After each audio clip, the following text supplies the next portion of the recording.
राजस्थान से लेकर छत्तीसगढ़ तक हर जगह एमपी वाला चक्रव्यूह रचेगी बीजेपी। महारानी और मामा दोनों को बीजेपी का साफ संदेश, पार्टी से आप हैं, आपसे पार्टी नहीं। मोदी शाह वाले बीजेपी में कुछ भी मुमकिन। सांसद मंत्रियों को राजस्थान में लड़ना है विधायकी का चुनाव। बीजेपी चाहे म्युनिसिपैलिटी का चुनाव लड़े, बीजेपी का केंद्रीय नेतृत्व सड़कों पर जनता के बीच होता है। हैदराबाद लोकल चुनाव में बीजेपी का पूरा केंद्रीय नेतृत्व हैदराबाद में जम गया था। चुनाव चाहे वार्ड वाले हो या एमसीडी वाले या लोकसभा विधानसभा का चुनाव हो, बीजेपी की इलेक्शन मशीनरी 24/7 एक्टिव होती है। लोकसभा से पहले राज्यों के चुनाव बीजेपी सेमीफाइनल मानकर खेल रही है और खेल ऐसे रही है कि सब हैरान हैं। भारत के चुनावी इतिहास में ऐसा कभी नहीं हुआ कि मौजूदा मंत्रियों और सांसदों को राज्यों के विधानसभा चुनाव में कोई पार्टी उतार रही हो, लेकिन मोदी शाह वाली बीजेपी ये कर रही है। पार्टी एमपी के बाद राजस्थान और छत्तीसगढ़ में भी सांसदों और मंत्रियों को विधानसभा का चुनाव लड़वाने की तैयारी में है। महारानी के साथ हुए बैठक में गृह मंत्री अमित शाह ने जयपुर की रानी वसुंधरा राजे सिंधिया को समझा दिया कि पार्टी उनसे क्या उम्मीद रखती है और पार्टी की रणनीति क्या है। बीजेपी केंद्रीय चुनाव समिति ने राजस्थान के लिए करीब 54 उम्मीदवारों पर मुहर लगाई है।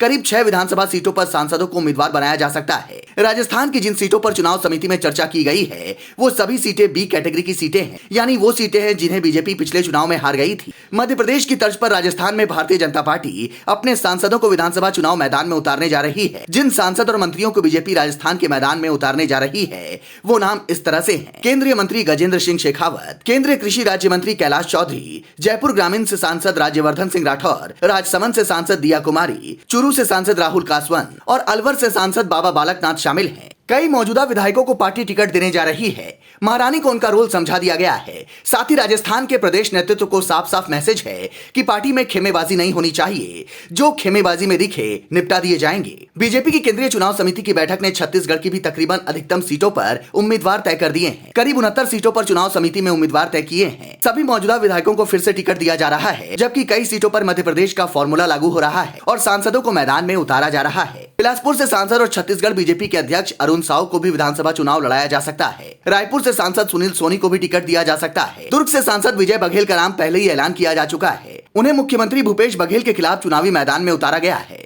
सरगुजा सांसद और केंद्रीय मंत्री रेणुका चौधरी को भी विधानसभा चुनाव लड़ाया जा सकता है। अगले 1-2 दिन में छत्तीसगढ़ की सूची जारी की जा सकती है। राजस्थान के उम्मीदवारों के नाम पर चर्चा के लिए पार्टी आलाकमान द्वारा बनाए गए राजस्थान चुनाव प्रभारी प्रहलाद जोशी, राजस्थान प्रभारी अरुण सिंह, राजस्थान भाजपा अध्यक्ष सीपी जोशी, पूर्व मुख्यमंत्री वसुंधरा राजे सिंधिया, कैलाश चौधरी, राजेंद्र सिंह राठौर, अर्जुन राम मेघवाल और गजेंद्र सिंह शेखावत सहित राजस्थान भाजपा कोर ग्रुप में शामिल अन्य नेता भी पार्टी मुख्यालय में मौजूद थे। जेपी नड्डा की अध्यक्षता में पीएम मोदी और अमित शाह भी इस चुनाव समिति की बैठक में शामिल रहे।